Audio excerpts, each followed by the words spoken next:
Sekalian, Assalamualaikum warahmatullahi wabarakatuh. Terima kasih atas kehadirannya. Saya mewakili keseluruhan pemerintah, mewakili kabinet yang dipimpin oleh Presiden Republik Indonesia Bapak Joko Widodo. Malam ini akan menyampaikan pernyataan pemerintah terkait dengan kondisi politik dan keamanan pasca pengesahan Undang-Undang Cipta Kerja oleh DPR dan pemerintah pada tanggal 5 Oktober 2020 yang lalu. Saya ingin memberi pengantar dulu bahwa Undang-Undang Cipta Kerja itu dibuat untuk merespons keluhan masyarakat dulu bahwa pemerintah itu lamban di dalam menangani proses perizinan berusaha, peraturannya tumpang tindih dan sebagainya. Itu dulu. Oleh sebab itu lalu dibuat undang-undang yang sudah dibahas lama. Di DPR itu semua sudah didengar, semua fraksi ikut bicara. Kemudian pemerintah sudah berbicara dengan semua serikat buruh berkali-kali di kantor ini, kantor Menko Polhukam, dan di kantor Menteri Perekonomian, kemudian pernah di kantor Menteri Tenaga Kerja.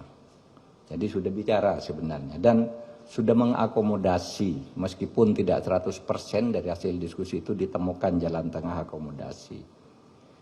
Sehingga tepatnya tidak ada satu pemerintah pun dimanapun di dunia ini yang mau menyengsarakan rakyatnya dengan membuat undang-undang yang sengaja untuk itu.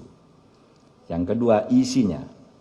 Isi dari Undang-Undang Ciptaker ini pertama untuk mempermudah perizinan bagi usaha sehingga tidak birokratis dan tidak tumpang tindih, mempermudah perizinan siapapun yang mau berusaha dalam negeri maupun luar negeri. Yang kedua, menyediakan peluang untuk menampung tenaga kerja yang jumlahnya setiap tahun itu 3,5 juta. Angkatan kerja kita setiap tahun itu 3,5 juta. Dengan 82% tingkat pendidikannya di bawah SMP. Sehingga tidak adaptif sebenarnya, belum siap untuk bekerja di bawah IT, ya. Mereka ini pekerja-pekerja yang hanya ijazahnya SMP, SMK ke bawah. Jadi tidak bisa bekerja di padat modal, dia di padat karya yang sebagian besar. Jadi ini yang penting. Undang-undang ini bukan hanya untuk buruh yang sekarang banyak berdemo. Ini justru lebih untuk mereka yang belum bisa menjadi buruh. Untuk angkatan kerja yang akan datang makin banyak. Sedangkan hak-hak buruhnya sendiri berdasar undang-undang lama secara umum sama sekali tidak diganggu. Kemudian tentu untuk memberantas korupsi di birokrasi melalui pengurusan yang bertele-tele. Sekarang disederhanakan agar tidak ada korupsi, tidak ada pungli dan sebagainya. Yang sekarang ramai karena banyak hoax. Misalnya di undang-undang ini tidak ada pesangon bagi orang yang PHK. Itu tidak benar. Pesangon justru ada. Dibilang tidak ada cuti, tidak cuti haid, cuti hamil dan sebagainya. Di sini ada di undang-undang ini. Dibilang mempermudah PHK, itu tidak benar juga. Karena justru sekarang PHK itu harus dibayar kalau belum putus di pengadilan.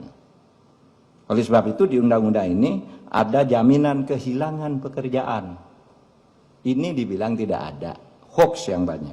Bahkan ada yang mengatakan pendidikan dikomersilkan. Ketahuilah bahwa 4 undang-undang pendidikan, 4 undang-undang di bidang pendidikan sudah dicabut dari undang-undang ini karena aspirasi. Sesudah diskusi-diskusi, tolong Pak keluarkan tuh undang-undang, sudah kita keluarkan. Nggak ada di situ ngatur soal dunia pendidikan. apalagi mengkomersialkan. Di situ dunia pendidikan hanya diatur di dalam pasal 65 yang justru mempermudah bahwa pendidikan itu adalah lembaga nirlaba, bukan lembaga usaha, bukan lembaga komersial. Ini ditegaskan justru di undang-undang ini, malah dibalik di dalam berita-berita yang hoax itu. Oleh sebab itu, melihat perkembangan situasi itu, pemerintah mengajak mari kita semuanya menjaga Kamtibmas, keamanan dan ketertiban masyarakat. Semua harus kembali ke posisi tugas menjaga negara masing-masing. Pemerintah, rakyat atau masyarakat, dan civil society. Mari bersama-sama ke posisi masing-masing untuk menjaga keamanan masyarakat, dan untuk itu pemerintah menyampaikan pernyataan sebagai berikut.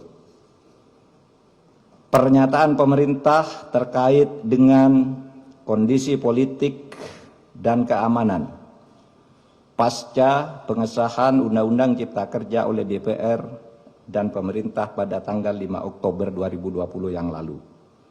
Selamat malam, mencermati perkembangan yang terjadi di lapangan terkait dengan penyampaian aspirasi tentang Undang-Undang Cipta Kerja dalam berbagai bentuknya di sejumlah daerah. Maka demi ketertiban dan keamanan di tengah-tengah masyarakat, pemerintah menyampaikan hal-hal sebagai berikut.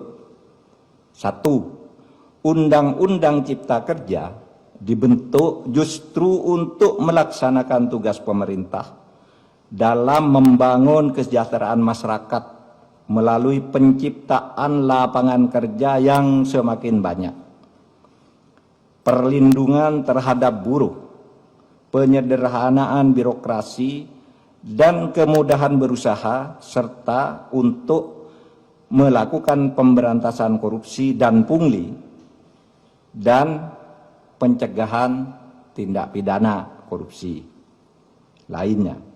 Yang kedua, pemerintah menghormati kebebasan berpendapat dan menyampaikan aspirasi terkait dengan Undang-Undang Cipta Kerja, sepanjang semua itu dilakukan dengan damai, menghormati hak-hak warga yang lain, dan tidak mengganggu ketertiban umum.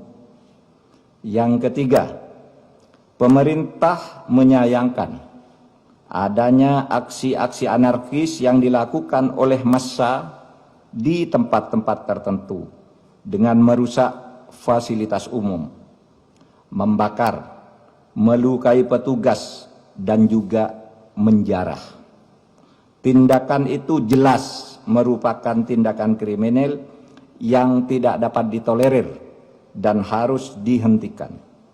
4. Tindakan merusak bangunan fasilitas umum dan serangan secara fisik terhadap aparat dan warga masyarakat merupakan tindakan yang tidak sensitif atas kondisi yang dialami oleh rakyat yang sedang berjuang melawan pandemi COVID-19 dan juga kondisi ekonomi yang sedang sulit.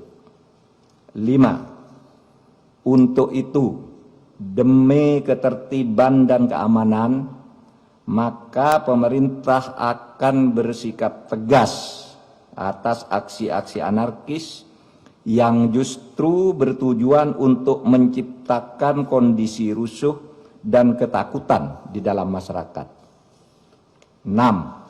Selain berdemonstrasi dengan tertib dan tidak melanggar hukum, ketidakpuasan atas undang-undang tersebut bisa ditempuh dengan cara yang sesuai dengan konstitusi, yaitu dengan menyalurkannya dalam proses pembuatan peraturan pemerintah, perpres, permen, perkada sebagai delegasi perundang-undangan. Bahkan bisa diajukan melalui mekanisme judicial review atau uji materi maupun uji formal ke Mahkamah Konstitusi. 7. Sekali lagi, pemerintah akan bersikap tegas dan melakukan proses hukum terhadap semua pelaku dan aktor yang menunggangi atas aksi-aksi anarkis yang sudah berbentuk tindakan kriminal. Saya ulangi, 7. Sekali lagi, pemerintah akan bersikap tegas dan melakukan proses hukum terhadap semua pelaku dan aktor yang menunggangi atas aksi-aksi anarkis yang sudah berbentuk tindakan kriminal. Ditandatangani oleh Muhammad Mahfud MD selaku Menko Polhukam, Muhammad Tito Karnavian selaku Menteri Dalam Negeri, Budi Gunawan selaku Kepala Badan Intelijen Negara, Marskal TNI Hadi Cahyanto selaku Panglima TNI, dan Jenderal Polisi Idham Aziz sebagai Kepala Kepolisian Republik Indonesia. Demikian, terima kasih. Assalamualaikum warahmatullahi wabarakatuh.